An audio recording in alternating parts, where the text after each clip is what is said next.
Eu quero que você abra a sua Bíblia, por favor, no livro de Tito, capítulo 2, versículo 11 ao 13. Tito está depois dos livros de 1ª e 2ª Timóteo, logo em seguida, ou você pode vir de trás para frente, você pode vir de Hebreus, Filemão, e você vai encontrar Tito também, entre 1ª e 2ª Timóteo, e Filemão e Hebreus, tá bom? Tito é um livro bem pequeno, apenas 3 capítulos, então às vezes no folhear da Bíblia, para quem não tem tanto costume em ler Tito, acaba passando por ele. Tito, capítulo 2, verso 11, leremos o verso 11, o verso 12 e o verso 13.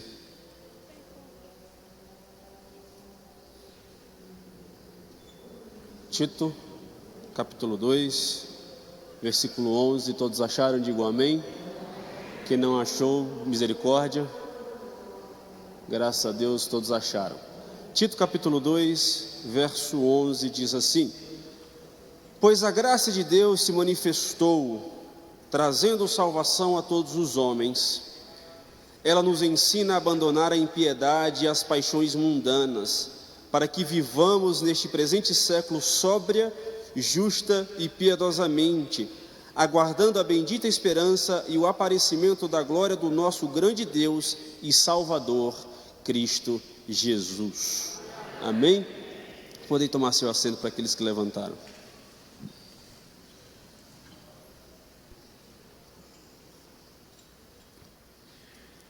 Se eu pudesse falar desse pequeno texto que a gente leu, eu diria que aqui está o resumo da natureza do Evangelho, do plano do Evangelho e da finalidade do Evangelho. A natureza do Evangelho é a natureza salvífica, veio para nos salvar. O seu plano é nos educar para abandonar as paixões mundanas e a impiedade e viver de forma justa, sóbria e piedosa, para que possamos aguardar a bendita esperança, a vinda do nosso Senhor Jesus Cristo. Basicamente, esse é o bojo, a base do Evangelho. E é sobre isso que eu quero falar com você. Porque todos nós, dentro do Evangelho, precisamos entender a sua natureza quanto ao objetivo dela. Precisamos entender a ação dela e o plano dela sobre nossas vidas. E como isso nos ajuda, tanto nós como comunidade, como noiva do Cordeiro, a esperar a volta de Cristo.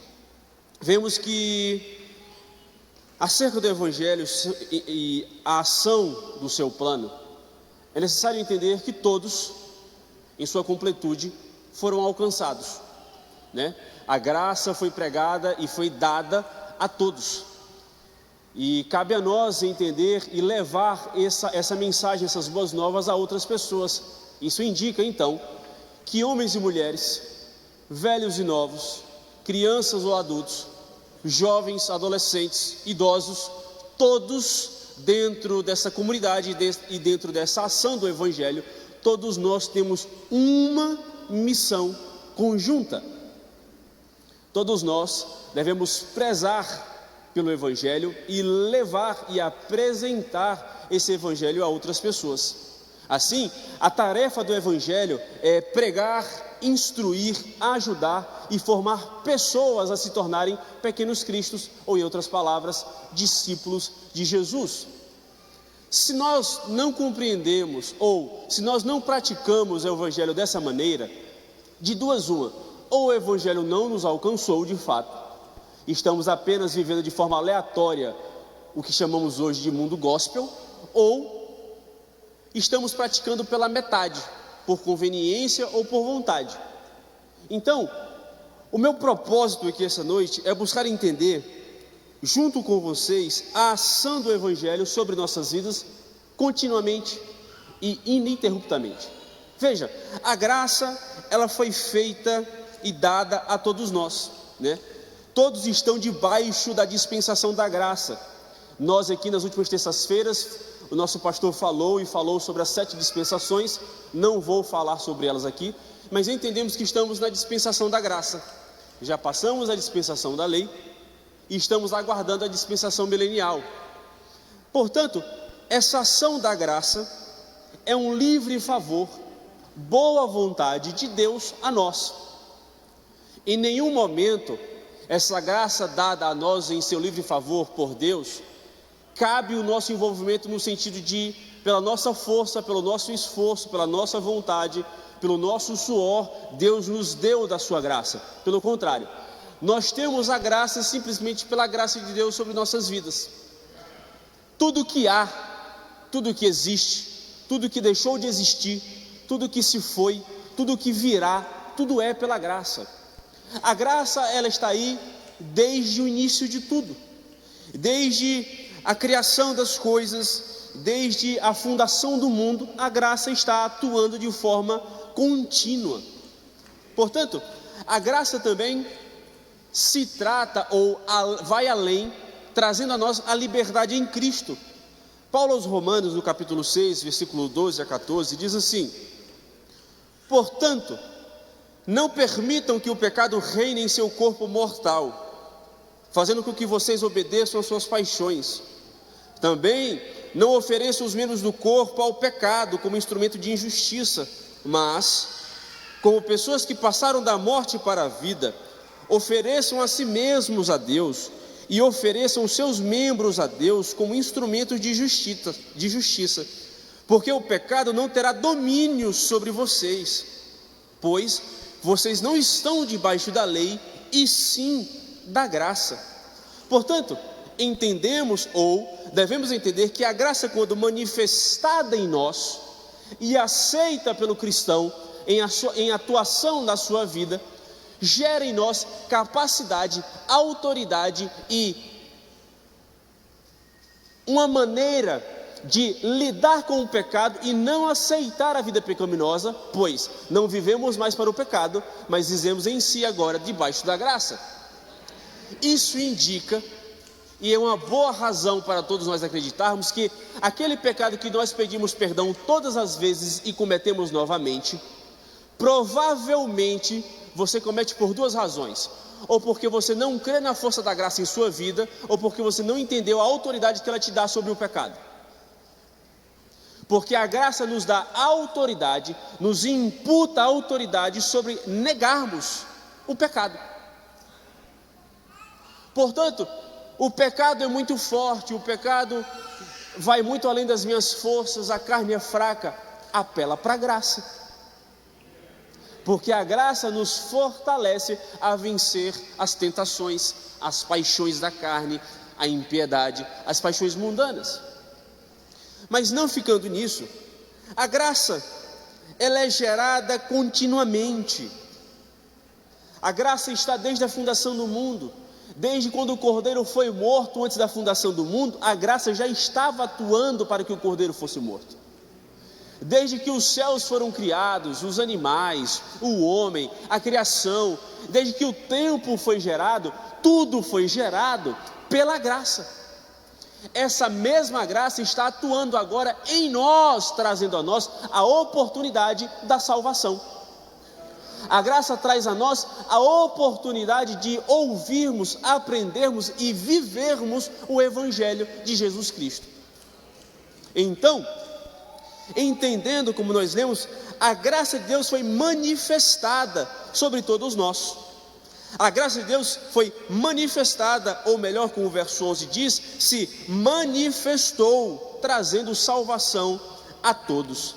Veja, o verbo manifestar aqui, no verso 11 de Tito, capítulo 2, no original do grego é epifânio, que significa revelar-se, mostrar-se, tornar-se conhecido. Como assim? Como eu acabei de falar, a graça já estava atuando, mas a graça não estava revelada aos homens. A graça sempre atuou na humanidade, sempre atuou na criação, sempre atuou através do poder de Deus, mas ela nunca foi revelada a nós. E agora, através de Jesus Cristo, ela se manifesta, trazendo a nós a oportunidade e o acesso a ela. Eu não sei se você está compreendendo, não sei se eu estou falando rápido demais, mas o que eu estou querendo dizer é que essa graça que tudo há por conta dela, nós temos acesso a ela por meio de Jesus Cristo. Ela foi manifesta a todos. Há quem diga que ela foi manifestada para alguns, mas Tito, através da carta de Paulo a ele, diz que a graça é manifestada a todos. Óbvio, sabemos que nem todos aceitam, que nem todos abraçam, que nem todos abrem mão da sua impiedade, das suas paixões mundanas, para que a graça atue diretamente em sua vida. Mas fato é que a graça se manifestou, se revelou, se tornou acessível através de Jesus Cristo a todos. Portanto, interessante que o fato de aparecer a todos os homens, não somente judeus, mas também a todos, indica que ela não era como a glória de Deus no Monte Sinai, que era visível a Moisés, mas invisível ao povo. A graça agora, diferente do tempo da lei, está para todos, não apenas para uns. A graça agora está para todos, não somente para o sacerdote, não somente para o pastor, não somente para o líder, não somente sobre o ministério, mas a graça está para todos. Nós como igreja, eu e você como pessoas, não dependemos de um pastor para que você tenha acesso à graça de Deus. O meu papel aqui não é de abrir a porta para você, mas é de abrir a Bíblia e falar. O meu papel é nos instruir para que todos conjuntamente, através de uma missão, através de um entendimento, termos acesso ao Pai. Veja, a graça é para todos. Essa mesma graça que está para todos indica ou nos dá a missão de proclamá-la. Porque veja bem, se nós entendemos o privilégio da graça, se nós entendemos que fomos libertos do pecado, se nós entendemos que fomos alcançados pelo amor de Cristo, por que não proclamar essa boa nova? Não faz sentido. Quantos de nós aqui, quando recebemos uma notícia boa, antes de ser colocada em prática em nossa vida, já estamos contando aos nossos familiares, aos nossos amigos: eu tenho uma novidade, comprei uma casa. Tenho uma novidade, troquei de carro. Vou casar, noivei, estou namorando, fui promovido, meu salário aumentou. Nós proclamamos as novidades da nossa vida a quem nos importa. Agora, a maior notícia que há, muitas vezes nos comportamos como egoístas, querendo trazer apenas para nós essa verdade, quando na verdade a graça de Deus nos imputa a responsabilidade de proclamar a outras pessoas. Porque o próprio Jesus diz: fazeis discípulos de todas as nações. Veja, existe uma autoridade e uma responsabilidade em estar debaixo da graça. Pregai o evangelho a toda criatura. Eu não estou falando para sermos pregadores de púlpito, mas para sermos pregadores de vida. É através da nossa vida, através dos nossos atos, através das nossas palavras, através do nosso trabalho, do nosso serviço, do nosso estudo, daquilo que fazemos como vida, o evangelho, a graça ser proclamada. Eu sempre oro aqui, quando vamos terminar um culto, quando vamos abrir um culto, que Senhor, faça de nós homens e mulheres segundo a tua vontade, que aonde enxergarmos, que não nos vejam, mas que vejam a tua presença. Proclamar o evangelho, pregar o evangelho, é levar as boas novas aonde formos. E o que eu estou batendo na tecla todas as vezes que eu pego aqui com vocês é o que estamos fazendo na proclamação desse evangelho. Como igreja, o que estamos promovendo o evangelho à nossa cidade de Feira de Santana. Para aqueles que estão pela internet, o que é que nós estamos fazendo como igreja em influenciar a nossa cidade, o nosso bairro, a nossa casa, a nossa família? O que estamos fazendo com esse evangelho? Veja, Paulo aos Romanos, capítulo 16, 25 e 26 diz assim: a pregação de Jesus Cristo, conforme a revelação do mistério guardado em silêncio desde os tempos eternos, e que agora, tornou-se manifesto e foi dado a conhecer por meio das escrituras proféticas, segundo o mandamento do Deus eterno, para a obediência da fé entre todas as nações. Ele se manifestou a todas as nações, mas cabe a nós cumprir aquilo que ele nos deixou, que era continuar o seu ministério terreno. Portanto, quando nós entendemos a natureza do Evangelho, e a natureza do Evangelho é a salvação, entendemos que cabe a nós proclamar o Evangelho. Não cabe a nós salvar o próximo, não cabe a nós levar o próximo para o céu, porque só quem convence, quem salva e quem leva é Jesus Cristo através do Espírito Santo, convencendo os nossos corações. Mas cabe a nós, discípulos de Cristo, proclamar essas boas novas do Evangelho. Amém? No verso 12, Paulo a Tito fala assim: ela, a graça ou o Evangelho, nos educa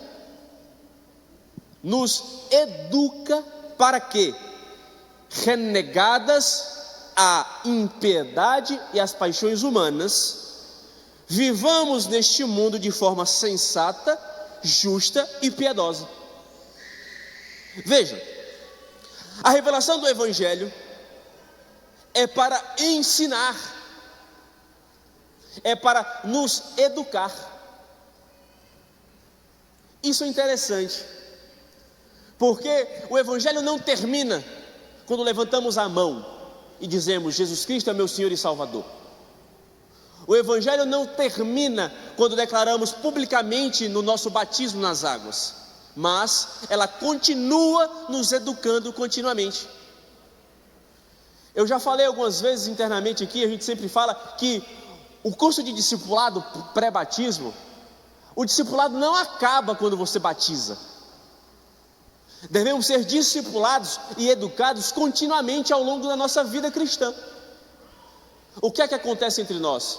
Muitos que, donos da verdade, autoridade sobre as letras, dizem: tá bom, já estou educado demais, agora não preciso ser mais educado pelo Evangelho. E não é isso.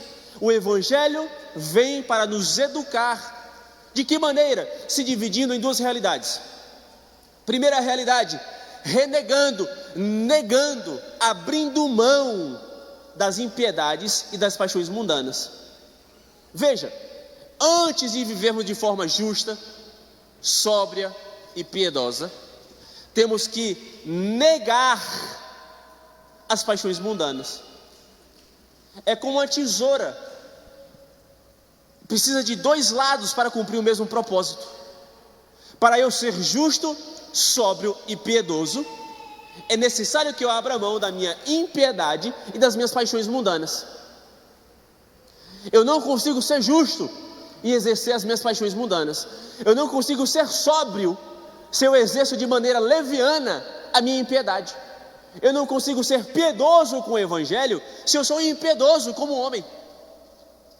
Uma coisa está atrelado à outra. Para a gente compreender um pouco sobre abrir mão da impiedade das paixões humanas e sobre ser justo, sóbrio e piedoso, abra sua Bíblia comigo no livro de Efésios, capítulo 4, versículo 22.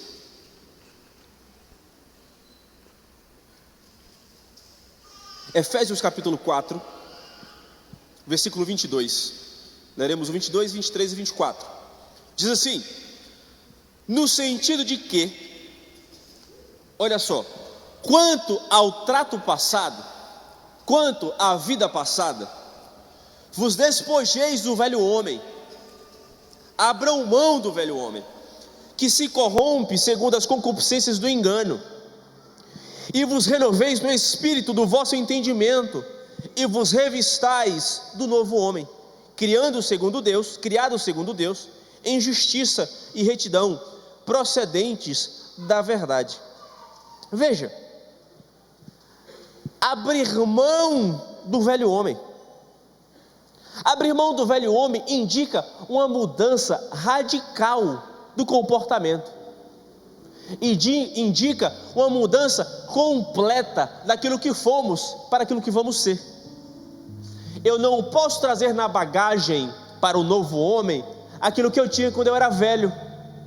O velho homem, eu não posso trazer os mesmos pensamentos, eu não posso trazer as mesmas palavras, eu não posso trazer o mesmo comportamento, eu não posso trazer os mesmos ambientes pecaminosos, as mesmas amizades pecaminosas, tudo aquilo que me afasta da graça, eu devo abrir mão, para que eu possa me vestir do novo homem. Só que é extremamente difícil para todos nós, porque o velho homem está aqui, o tempo inteiro.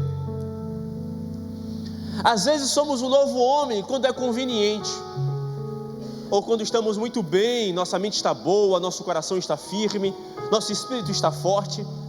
Mas naquela semana que estamos fracos, o velho homem vem com força, com ímpeto, com vontade, e acaba destoando daquilo que estávamos fazendo.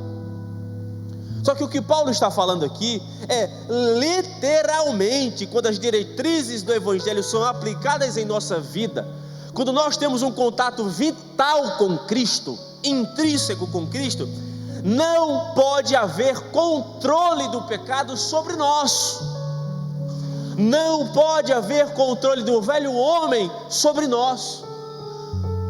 Se eu sou discípulo de Cristo, se eu sou seguidor de Cristo, se eu sou um pequeno Cristo, se eu sou salvo em Cristo, eu devo abrir mão daquilo que eu era, para ser aquilo que Deus quer que eu seja.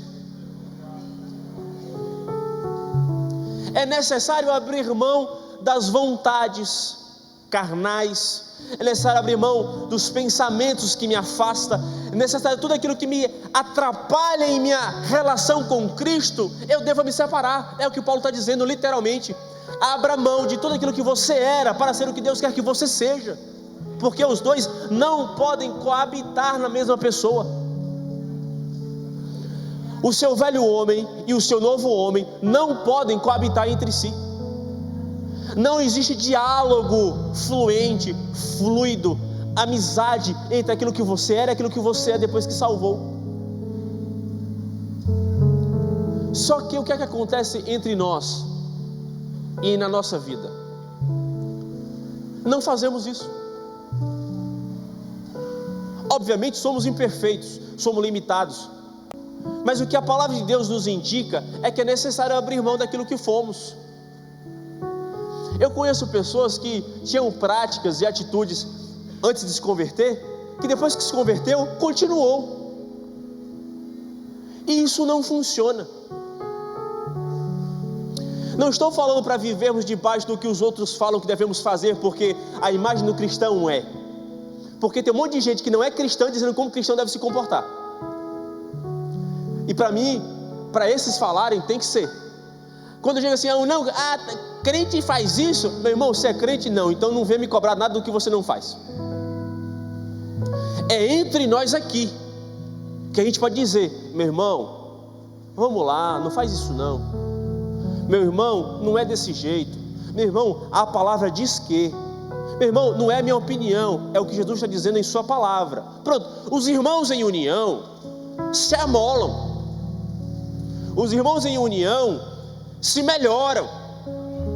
A gente busca a construção, a evolução cristã de todos nós. Só não cabe os de fora opinar aqui dentro. É o que está acontecendo.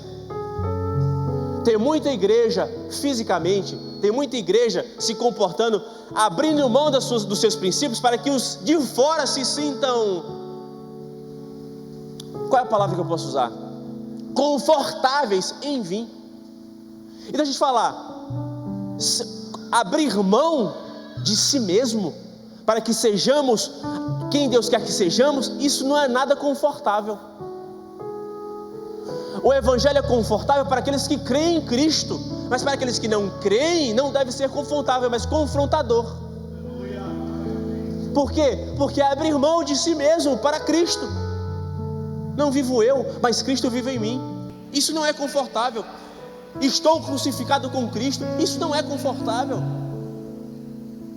Portanto, não devemos nos abrir de maneira em que os de fora se sintam confortáveis aqui dentro, mas que possam entender que a mudança necessária, mesmo ela sendo radical, é melhor. É isso que Paulo está dizendo.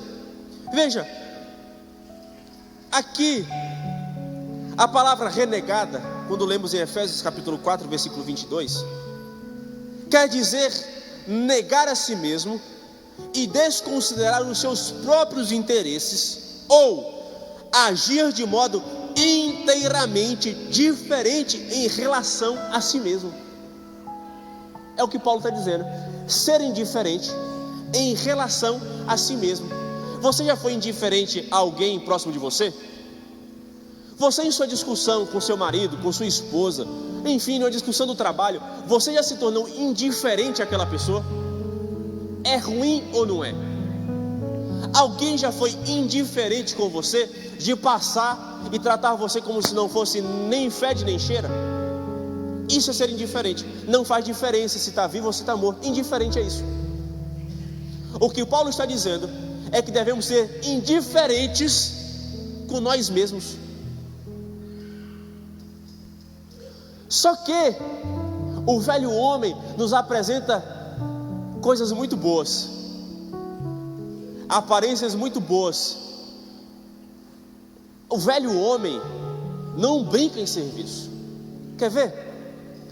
A gente vai conhecer Caim, que não temeu, que planejou, que foi atrativo o assassinato de Abel, mas que não teve a consciência, a sabedoria que depois desse plano tão elaborado, o que veio foi só o quê?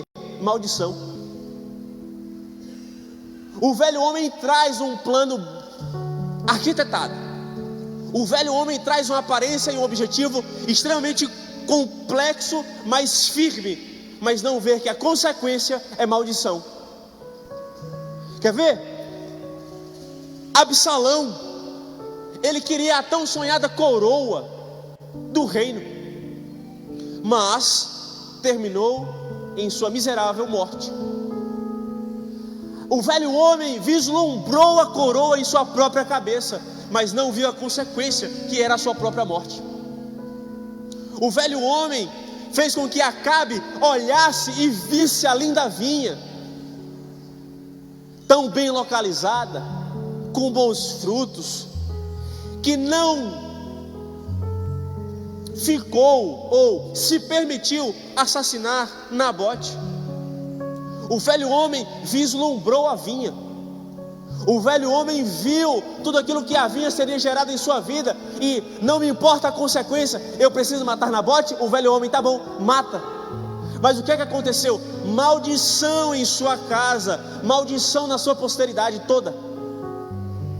O velho homem vislumbra coisas boas, mas as consequências são maldições. Judas vislumbrou as 30 moedas de prata. O velho homem de Judas fez com que as 30 moedas de prata ofuscasse todo o seu caminhar com Cristo. O seu velho homem, entrando em ação, tirou dele o entendimento daquilo que ele viveu ao lado de Jesus. O que é que aconteceu?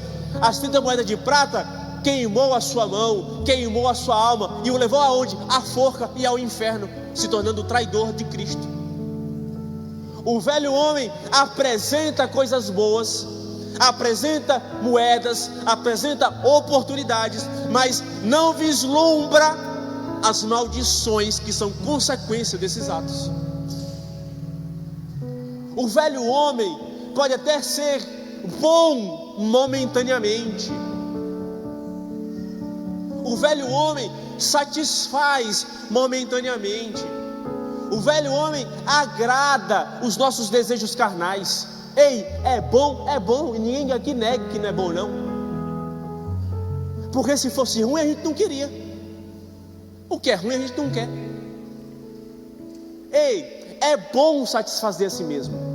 É interessante, gera alegria momentânea, gera satisfação momentânea. Mas ei, talvez o velho homem no controle da nossa vida estejamos nos levando, e esteja nos levando a maldições que não estamos preparados para viver.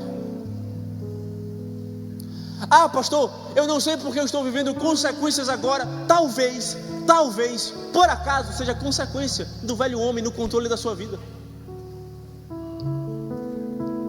Às vezes não entendemos, é porque somos um novo homem na igreja, mas no dia a dia, nas decisões, nos momentos em que devemos usar o novo homem, nos momentos em que devemos colocar o novo homem na autoridade na nossa vida, deixamos-o de lado, porque o velho homem precisa voltar em cena. Aí o novo homem está vivendo consequências sem saber o porquê.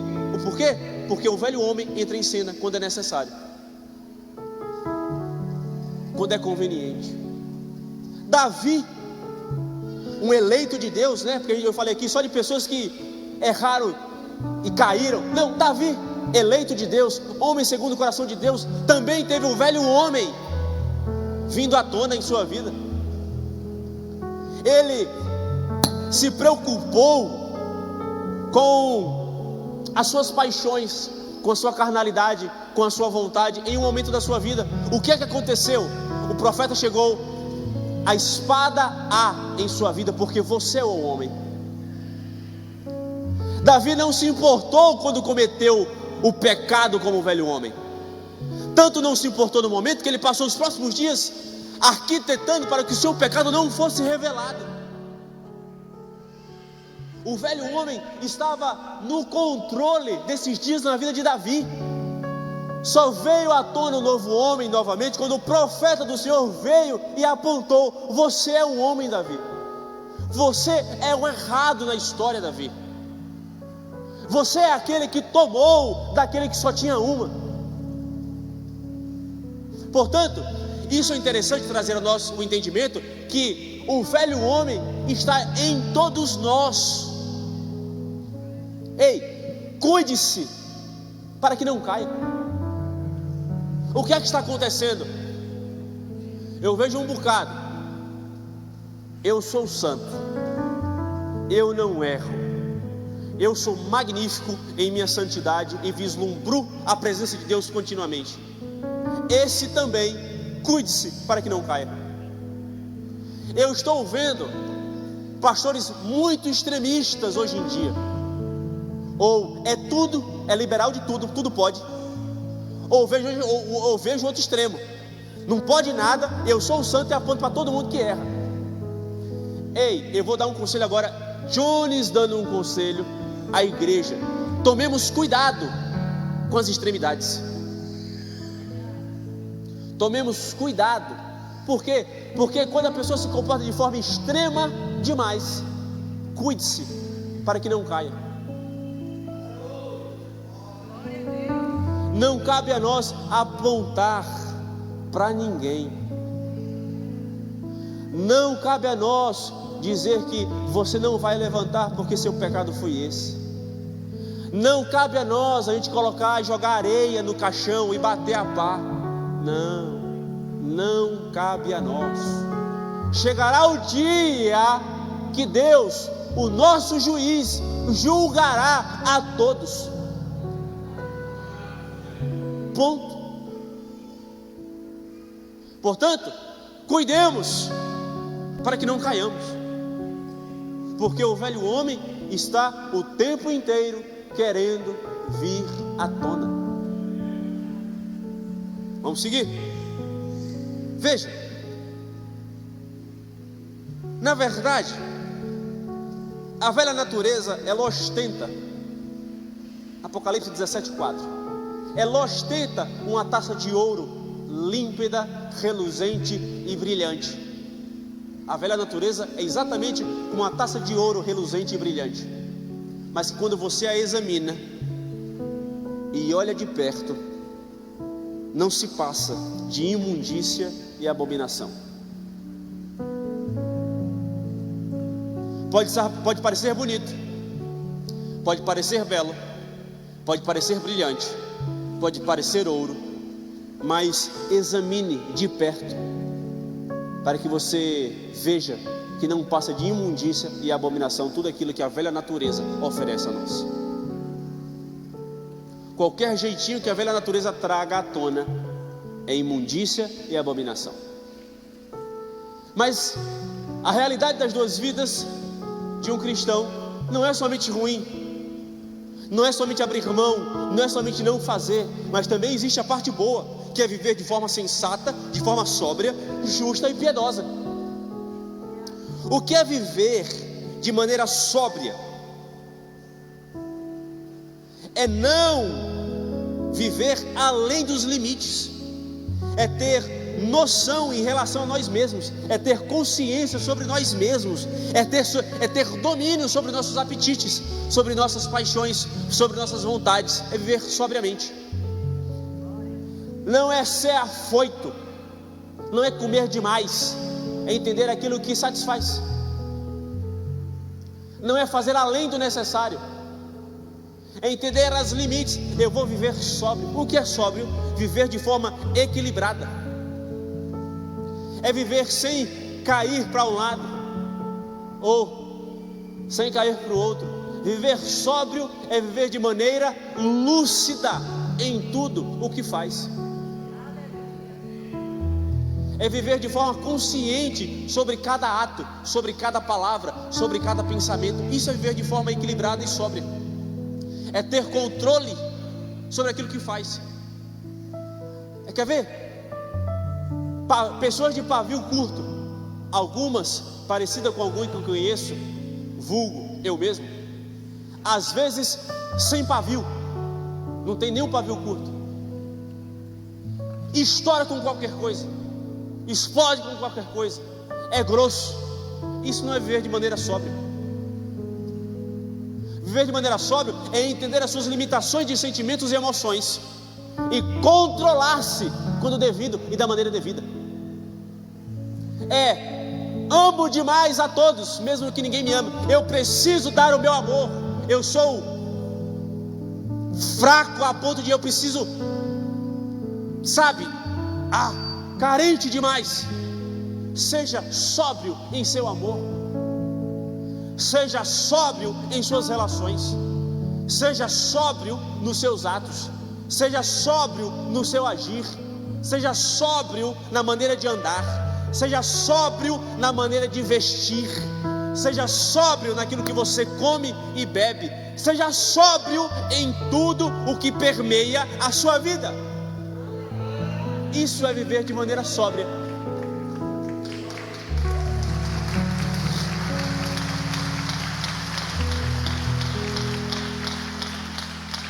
A igreja não impõe o que você veste. Eu não tenho autoridade para dizer assim, você deve vestir isso e isso. Mas a palavra de Deus nos dá a responsabilidade de ser sóbrio também no vestir,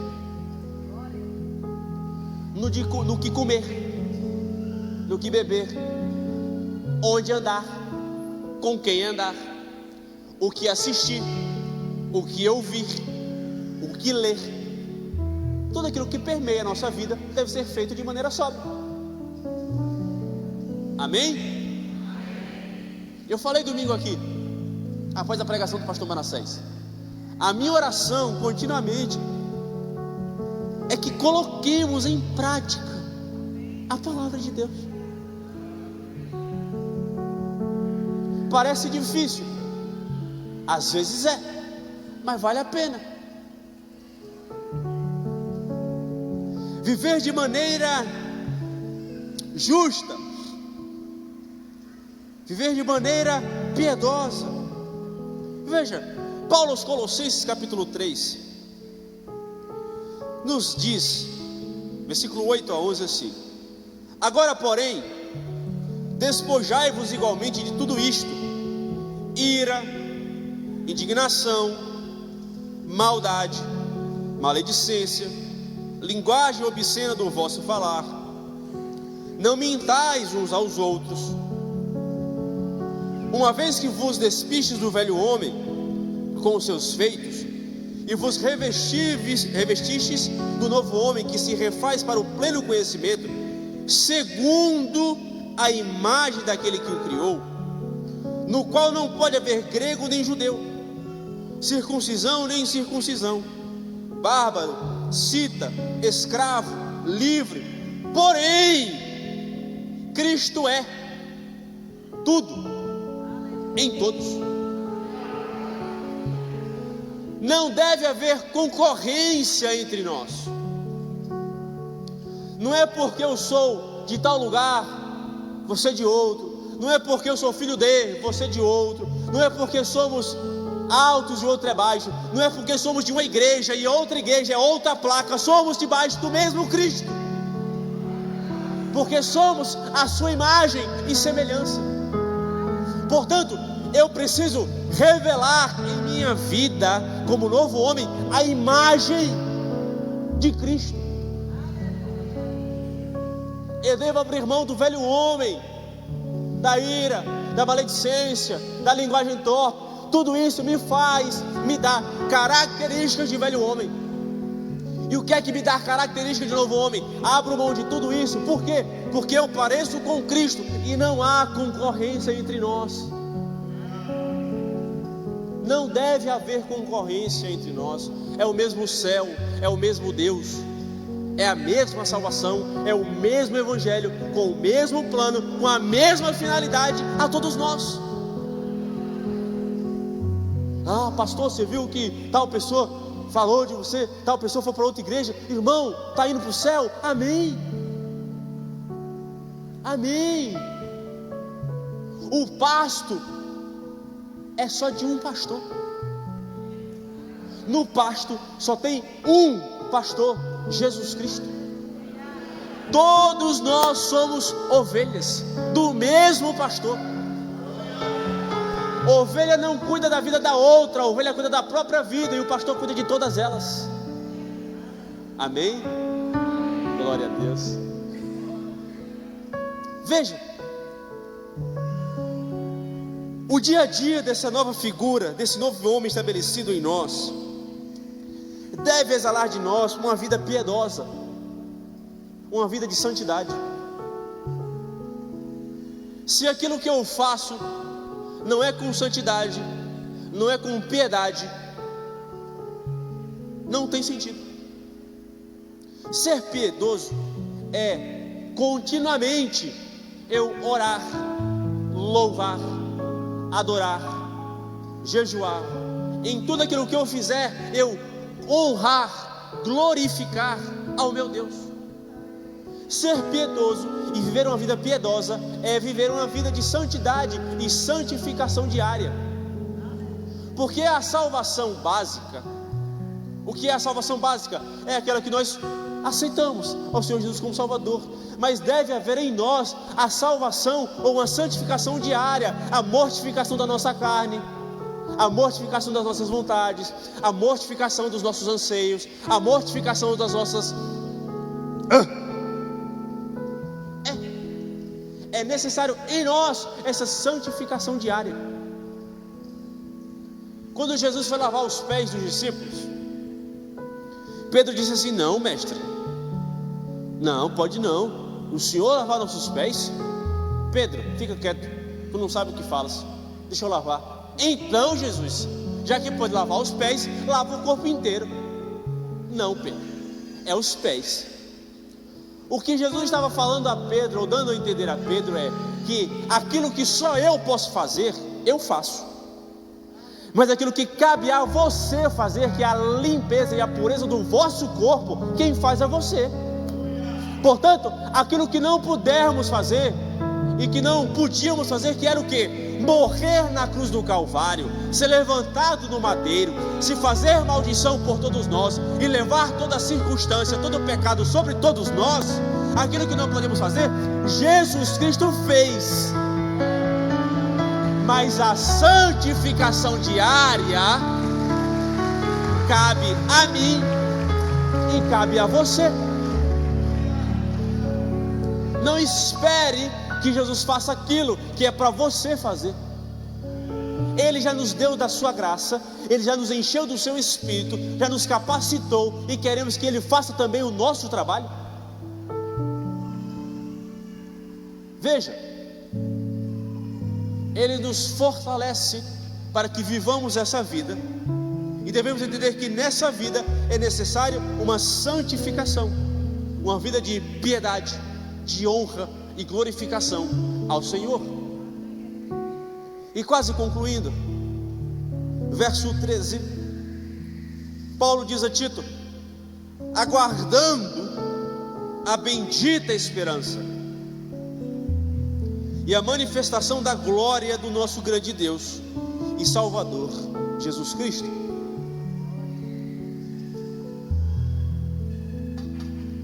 Existe o mundo atual e existe o mundo que há de nos ser revelado. O mundo terreno, momentâneo, deste tempo, é o lugar da nossa provação.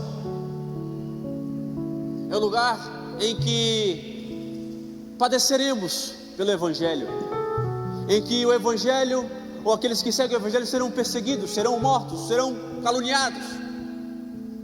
É neste tempo em que carregamos pesos que achamos que não conseguimos, mas mesmo assim carregamos. É nesse tempo que nós somos provados pelo fogo. É nesse momento, é nesse tempo que nós somos acometidos de doenças, que nós somos acometidos de ansiedades, que nós somos acometidos de depressão, que nós somos acometidos de diversos tipos de lutas que há no mundo. É nesse tempo. Mas tenho por certo que as aflições deste tempo presente não são para se comparar com a glória que em nós há de ser revelada. Em outras palavras, não importa quão ruim seja, há um tempo melhor que a glória, que as bênçãos, que a presença de Deus haverá de ser revelada em nós e para nós. Cabe a nós aguardar a bendita esperança. É você esperar por algo que você não sabe quando, que você não sabe o dia nem a hora, que não está marcado no calendário daqueles que são tão criteriosos com o horário. Simplesmente há de vir. Ei, é esperar. Esperar continuamente, esperar pacientemente, esperar ansiosamente. A bendita esperança vem logo. Quem nunca orou assim? Vem logo. Eu orei essa semana. Vem logo, Deus. Vem logo.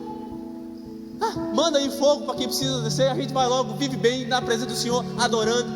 Quando eu chegar no céu, eu digo que eu quero.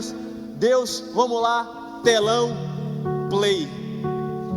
Antes da fundação do mundo, até o tempo que Ele veio, porque eu tenho curiosidade de entender tudinho. Vem logo. Para a gente parar com essa vida de luta, essa vida de dívida, essa vida de provações. Vem logo, tá? Só precisa dele vir para resolver tudo, não é? Pois é, mas cabe a nós esperar. Gente, isso para mim é tenebroso, porque eu não aguento esperar. Me dá impaciência esperar. Horário, eu gosto de horário. Deu horário a fazer, resolveu tudo, tchau. Ficar esperando, dependendo, nossa, isso me mata.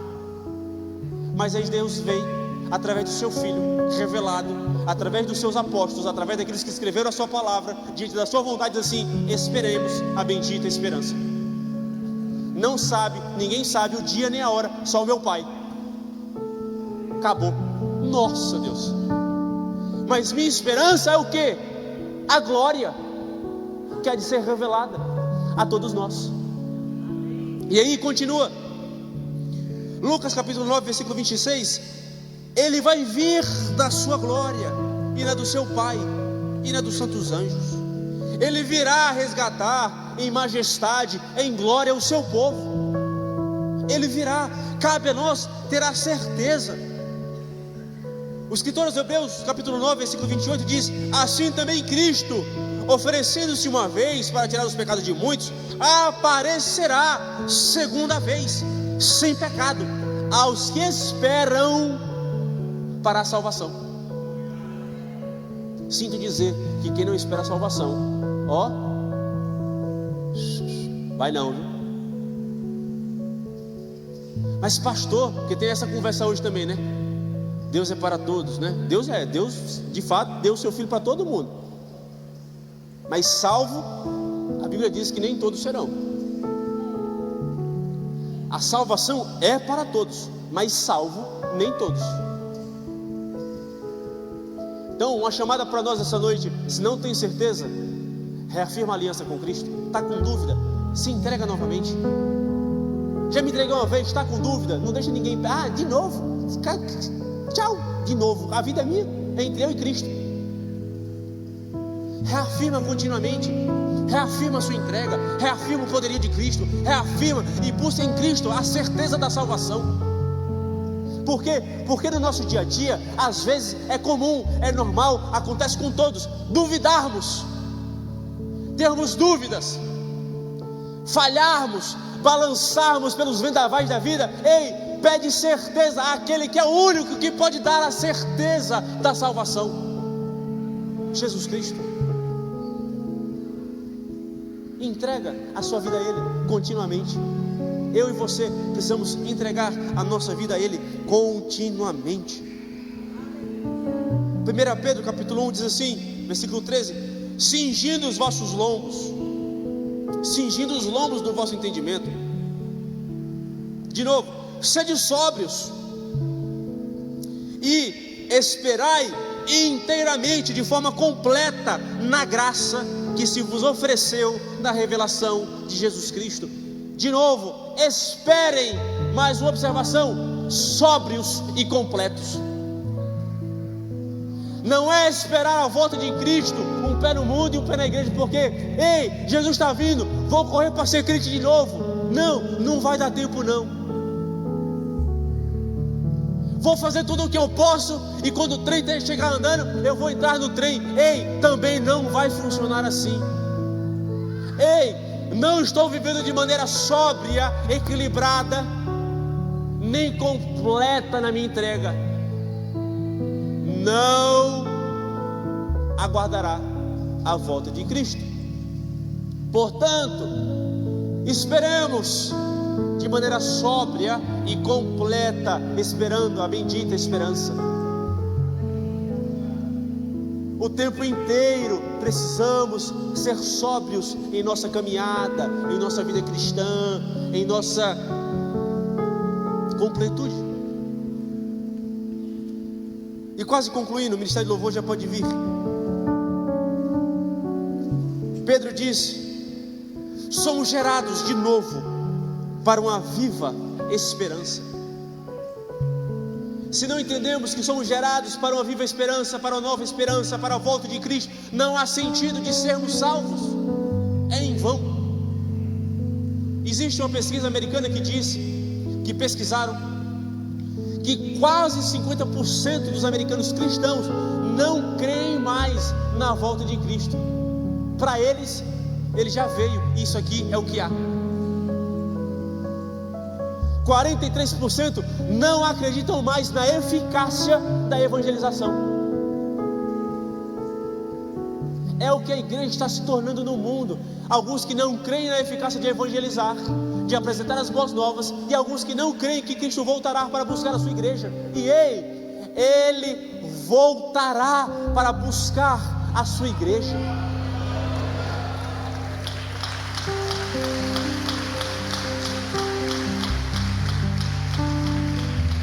Podemos duvidar de tudo, mas não duvidemos da palavra que Ele nos deu. Ele disse: eu voltarei. Se Ele disse, está dito. Ei, duvide dos homens, duvide das autoridades, duvide do sistema, duvide das estruturas humanas, mas não duvide daquele que disse que voltaria para buscar a mim e a você como igreja.